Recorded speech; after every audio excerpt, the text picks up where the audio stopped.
समस्त नमस्कार मु रश्मिता आपण मान को स्वागत करछि मोर आ गोटे सीरीज को मु आपण मान को डायबिटीज रिवर्स पे किछि ना किछि टिप्स दोछि तब जदि मते फॉलो करछंती ताहेले आपण निहाती आगु जाइके निजर डायबिटीज उपरे काम करि परिबे।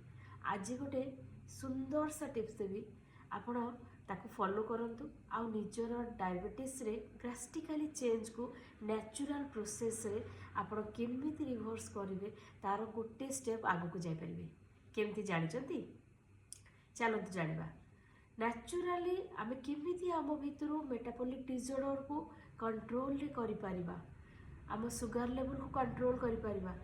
ता पाई कि प्रथम जिंस आपणकर 12 घंटार इटिंग विंडो आउ 12 घंटार फास्टिंग विंडो केमिति करेंगे। सकाळ जदि ब्रेकफास्ट करूचंती आपण सकाळ 8:30 राति 8:30 सुधा आपणकर डिनर खत्म हो जावा दरकार। तापर कौन करेंगे सेकेंड जिनस है आपणकर रातिर डिनरटा आपण जदि गोटे रुटी नौचंती ता सहित 2 कटोरी आपणकर रहिबो सब्जी माने प्रोटीन नुह वेजिटेबल आइटम तो ता ऊपर ध्यान देवे। जदि 2टा रोटी नौचंती ताल 4 कटोरी तो सेही हिसाब रे आपण केतेरा रोटी खाइबे आ केते कटोरी आपणकर सब्जी नेबे से ऊपर ध्यान रखिबे।